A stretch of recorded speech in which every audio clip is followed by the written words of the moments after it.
As they reached her ship, Renato suddenly felt a sharp pain in his stomach. He was surprised to see a crossbow bolt sticking out of it. I was going to lead the Empire to our secret base, said Lapino. But no, you had to screw up my plan because you've still got a thing for her. Renato stared at Zenobia. The kiss. Was it real? She said, with a look of indescribable sorrow. She gestured and said an arcane word, and Lapino went flying into the abyss, screaming, "I'm telling your father!"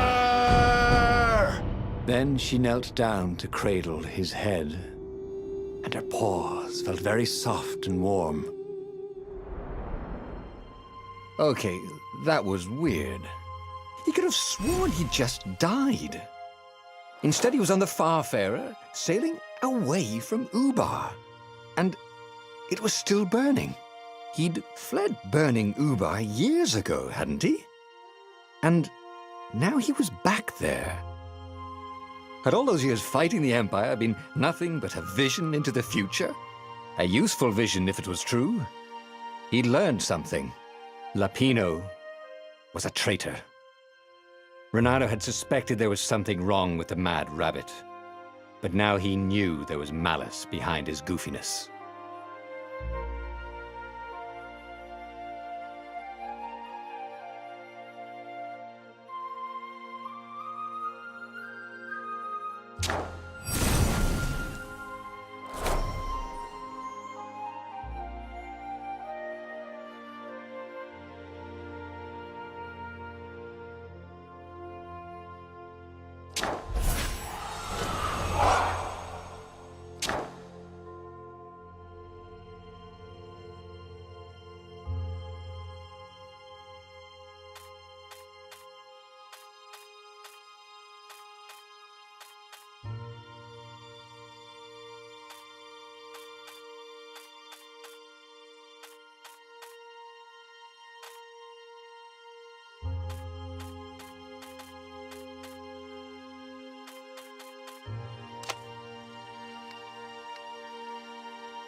He'd made bad choices. But now, when the real battle came, he wouldn't make those choices. He wouldn't make the same mistake twice. The book's pages began to flip backwards, towards the beginning.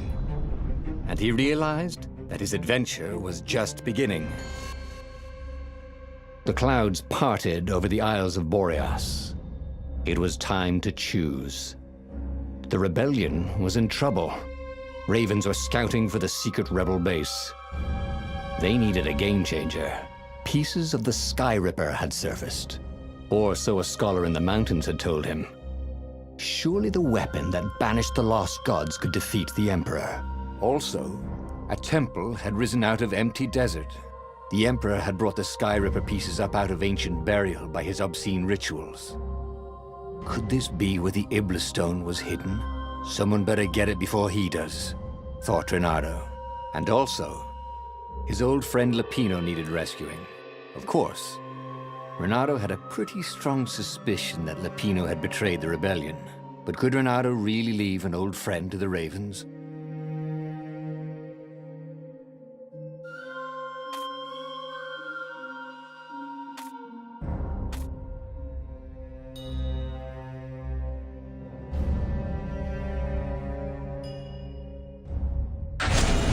Every child knew about the Sky Ripper. The Transcendent Emperor had buried its pieces. What could have brought them to light? This emperor, Isengrim III, had once been kind, but he'd gone mad. And now he was conducting secret, obscene rituals to bring back the lost gods. Had he, somehow, summoned the long-lost components of the legendary weapon out of the deep places of the earth? It was more than Reynardo could fathom. But if he could find a legendary weapon, he would use it.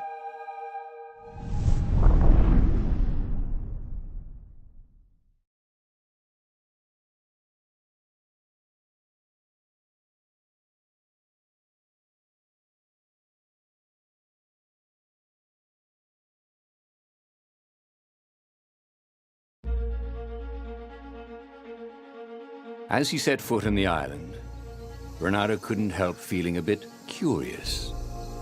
Was Lapino still waiting to be rescued? No. He was probably drinking champagne with the ravens.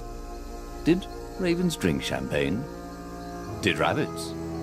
Reynardo felt oddly thirsty, come to think of it. Why had he chosen the Sky Ripper? Reynardo never made plans that required constant vigilance.